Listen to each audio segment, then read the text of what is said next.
সালামু আলাইকুম সম্মানিত বন্ধুরা।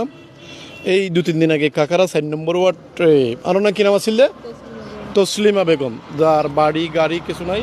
এই যে দেখেন, এই যে শিশু সন্তান, এই 4টে শিশু সন্তান নিয়ে কে না কে থাকা, আমরা যাদেরকে বলেছিলাম তারা আমরা মা বাবা ফাউন্ডেশন থেকে আমরা 1 বস্তা 25 কেজিওয়ালা চাউল, ভালো 12 কেজি আলু, 1 কেজি মুড়ি, 1 কেজি সেমাই, 3 কেজি পেঁয়াজ, 2 কেজি তেল, মানে 2 ধরনের ডাল বা পেঁয়াজ সহ সব কিছু, অর্থাৎ ঘি, 1-2 মাসের খাবার আমরা পৌঁছে দিতে পেরেছি। আপনারা এই যে আমি বাড়িটাকে একটু দেখাই। আপনারা যারা বিভিন্ন ধরনের মানবতার কল্যাণে কাজ করেন, এই যে দেখেন এখানে একজন এই স্যার কি নিষ্পাপ সন্তান নিয়ে এই মাটা কিভাবে এখানে থাকে দেখেন। আপনারা যদি অন্ততপক্ষে 20 থেকে 30 হাজার টাকা বা 30-35 হাজার টাকার একটা অ্যামাউন্ট করতে পারি, তাহলে ন্যূনতমকে মাথা গুজার ঠায় আমরা করে দিতে পারবো। আপনারা এখানে যারা স্ক্রিনে দেওয়া নম্বরে, এটা বিকাশ অথবা নগদ নম্বরে যদি আপনারা আপনাদের জাকাত দিতে পারেন, দিয়ে আমাদের মা বাবা ফাউন্ডেশনের পক্ষ থেকে আমাদের তত্ত্বাবধানে ইনশাল্লাহ আগামীতে যদি ঈদের আগেও দিতে পারেন, তাহলে কত সওয়াবের অধিকারী হবে একটা চিন্তা করে দেখুন।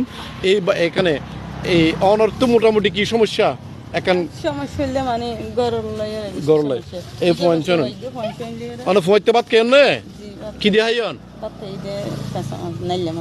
লাইল্লা মাছ দিয়ে না। আচ্ছা ননেশন তো অনরে দিয়ে আর আইন আনি দি অনর তো কেন লাগের খুশি লাগে আলহামদুলিল্লাহ। কিরিমে খুশি লাগের অনেক খুশি লাগে আলহামদুলিল্লাহ, অনেক খুশি। আচ্ছা ঠিক আছে। অনেক তো ভবিষ্যতে আরো যোগাযোগ রেখে নিন্দি আর চাই ওনারা দেশের মানুষ যারা আছে একখান বাড়ি করে অনর তো দুবাই অলগ উসমান নাম হয় উসমান গনি 4 নম্বর ওটিবার দেখা করে তোল নোয়াই কিয়া। আচ্ছা ঠিক আছে, ওকে। তো সম্মানিত বন্ধুরা, আমি এখানে এই যে স্ক্রিনে নাম্বার দেবো, এই নাম্বারে যদি যোগাযোগ করি, যে দেখেন এখানে এটাকে বাড়ি বলা যাবে না, আসলে এটা জুবরি গরু বলা যাবে না, এখানে কোনো গরু ছাগলও থাকে না, কিন্তু ওরা এই মানুষ হিসাবে আছে।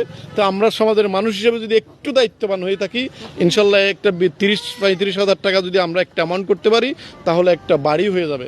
তো আসুন আমরা সবাই মিলে এই অসহায় মাটির প্রতি একটু সদয় হই। সবাই ভালো থাকুন, সুস্থ থাকুন।